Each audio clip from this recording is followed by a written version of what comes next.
Hi, I'm Matt Mahler with MovieWeb. It's a pleasure to speak with both of you about this. It's a really cool movie on different levels, and I'm big fans of both of you.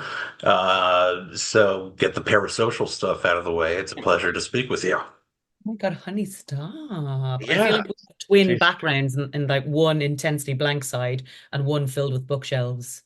Like we didn't really do the balance. You're no, it's good. Um, I usually feel like I'm in a void, but thank you. But enough of Um, your personal problems, Matt. We yeah, don't have time. Just don't have time. enough about my 30s. Um, So yeah, Nick, I believe you spoke with a colleague of mine about Black Cat, one of your 30 movies this year. Uh, you said something interesting that you like to keep horror movies on while you write, at least while you write horror. Um, were there any in particular you had on while you were writing this? Just out of curiosity. No, not really. It's like a wallpaper just in the background. So I just kind of surround myself with it, and sometimes your eyes will lift off the page, and then you'll watch something and you think, oh, well, that was pretty good. I think there's so much horror out. I think the times where I say, well, that was pretty good, are dwarfed by the times that I say, let's avoid doing that. It's a kind of not necessarily a how-to, but how not to. Don't do this, don't do that. That doesn't, you know. But the comedy. I think it kind of took care of itself. I think I knew what I wanted to do right away. And the twist, should we not mention it or mention it? That's the first thing I wrote essentially. And then spent a couple of years and lots of laughter hiding that, and building characters where, all your eyes are on the kind of roguish Swedes and the beautiful British loonies kind of go under the radar. Yeah, the second half of the interview I'll cut separately. I'd love to talk spoilers and release that Will you later. put on a different outfit, Matt, or are you just gonna cut and then back in Yeah, and the inside of it is a whole different thing. It's a Whoa, quick Matt. The change over. second Yeah. bit, Matt, put some pants on. Oh, For how God's did sake, you? Matt. Oh, how did you know? Um, Aisling, by the way, do you have any sort of writing habits or tics like that? Do you know, I was just thinking both Nick and I very openly have ADHD, and my wallpaper is Real Housewives of all franchises. So nonstop. And it is like the sound of women talking. So and sometimes I look up and think what not to do. Oh, better not sleep with her husband, and then look down again at whatever version of it is. But yeah, mine I do also write to blanket sound like in the background.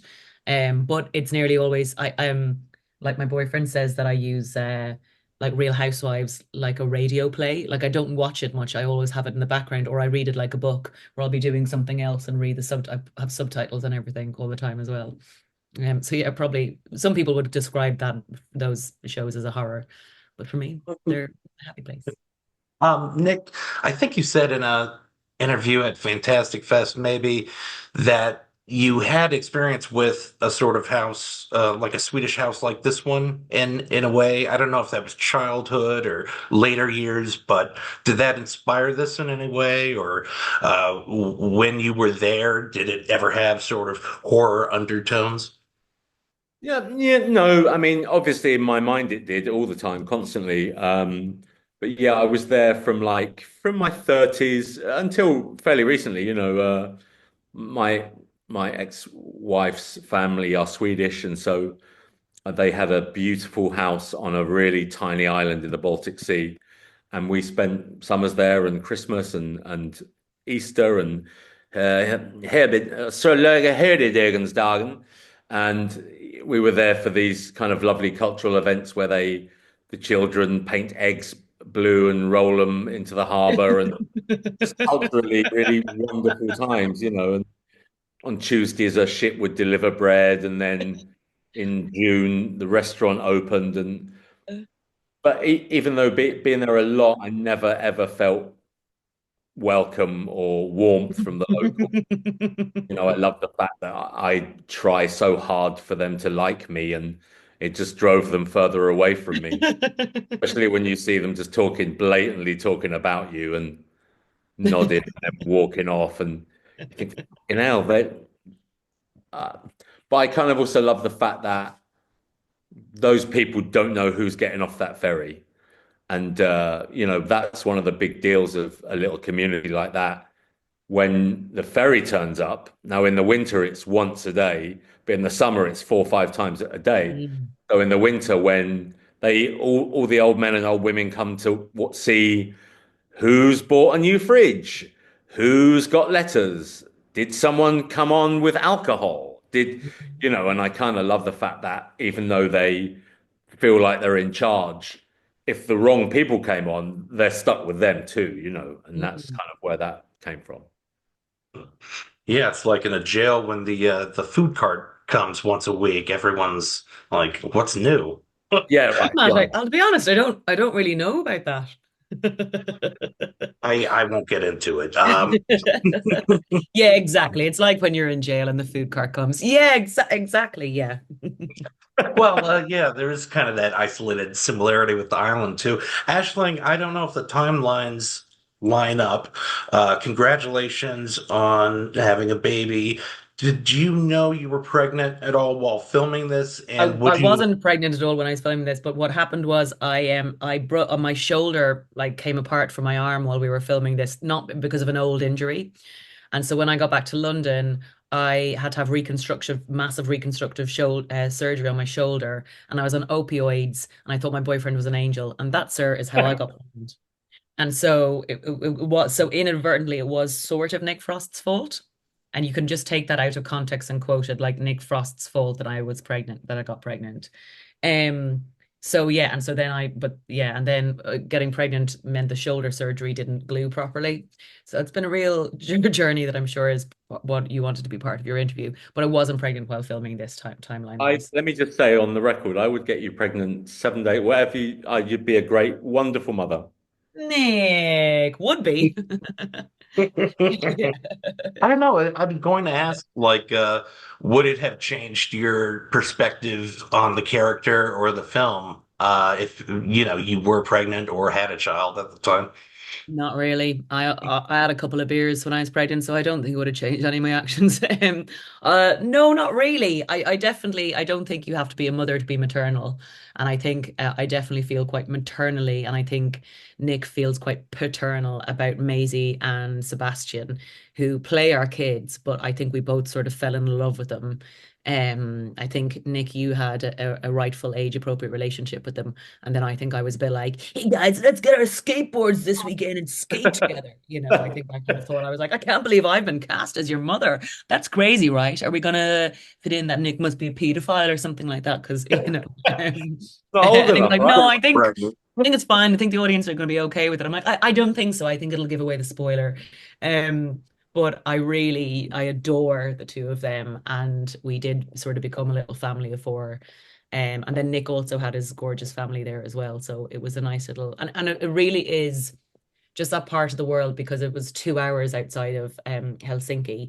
We really were sort of isolated in this small town, in this small Tampere, which is gorgeous, but it's not a big bustling city in any regard. And so we were quite there together in one place. Which was actually quite a nice experience because you're not looking for work, you're at work. And I find it all kind of like a relaxing stop when we were there. Um, when we were there as a little group. It seems, I mean, it almost seems like it could be written as like a COVID film because it is sort of like you can make this as an isolated thing. But um, this started in 2022. Is that right, Nick? Yeah, I mean, I wrote the script there were notes and stuff going about 5, 6 years ago. And then usually on one of these things, I've got lots of notes on my phone and in books. But if I think about it a lot all the time, I'm like, after 4 or 5 years, I'm like, it's a good idea. Yeah. Let's write something, let's write it. And as I said, I always had the twist, and I'm like, it's really good. It's a really good twist. And it's just you just have to now spend 2 or 3 years hiding it, and building these great characters that will help you do that. I think what I sort of felt, I was talking earlier on as well, especially when you read a script, particularly as a female actor, and particularly getting mother characters in, you're like, oh, for God's sake, if it's all the tropes, and actually what the fun of this is, you're sort of setting people up as if that's just your character, another sort of put upon mother, and then the twist is what gives it sort of almost like the joy of skewering that boring trope of the sort of mother who doesn't always get a joke or who doesn't always get a kind of moment and has to be like, oh, dads, oh, kids. And actually, that ends up becoming her total, joke that she pierces through. And it ends up becoming the sort of like weirdest, sort of oddest part of her. So yeah, I love that quality of it as well. Coming here was a big mistake for you. Why?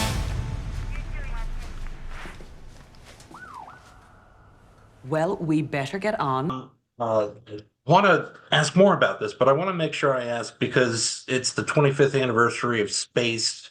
Have you ever had conversations, Nick, about following up on these characters? That show was so foundational for, I mean, a lot of people, but myself as a teenager as well. No, not really. I think Edgar and I mean we share a lot of things in common, but is that whiskey? What was that one? There was a bottle of Glenfiddich. That's weird. Oh my God, that's what I thought it was as well. Yeah, Oh my I God. drink Who are a we lot of getting on this? coffee. Who is this journalist who's been to jail? He's No slugging trout. whiskey. Is this like some kind of like, I don't know, but The I like whiskey's it. over here. yeah. Oh, well done. What was the question again? So, oh yeah, look, in terms of Space. stuff we've done, it's like I think we're always keen just to keep going and to not look back so much. But yeah, of course we could do something, but it wouldn't be the same. And I think you run the risk of potentially fucking up something you've already done and it not being as good or people not liking it as much or turning against it because you fucked up canon or it's like, well, Also, I think there's when you're guys like them, like Edgar and Simon and Nick, generate so many ideas and actually get stuff made. Like I generate a lot of ideas and never put pen to paper. They all actuate and realize their work. And it's like there's only so much in a lifetime people can get done. Like it takes a long time. Like Nick has been working on this project for like 8 years. And I'm not sure people understand how much work goes into stuff, but they all still do work together and collaborate together. And there's something about like leave that to people who maybe don't have any new ideas, but you guys generate so much stuff that there's new ideas and ways of taking the essence of those things, which I think you guys all did. You take the essence of the chemistry between you and Simon and Edgar, yeah. put it into so many other places that kind of has made magic elsewhere as well. I think we're also kind of lucky that if we do it right, we get a chance to, we've essentially looked into the evolution of male friendships throughout our 20s and our 30s and our 50s. And there's no rush. If we make another film and me and Simon are both in our 60s, it's like, well, we've evolved again. It's like, let's see what this relationship's like. And I think we're really lucky that the stuff we've done has meant that people who like our stuff are also aging with us at the same time, and they, again, hopefully, if we do it right, feel like we're talking directly to them, which we are. It's really sweet. And you don't have to, keep up appearances because you're serial killers, unlike your two lovely characters in this wonderful film. Thank you for discussing it. I could talk about it a lot more, but yeah, I don't want to push my luck here. Your jail cell is like, come on, you got your 15 minutes on your Zoom, man. Get out of there. Here. Someone needs to talk to their lawyer. The telephone card's about to expire. Well, thank you both for calling me in jail. I really appreciate you. Thank you. Hey, listen, and the best man, I think you're wholly misunderstood and you've got a case there, Agreed. Thank you so much. You're hired. Well,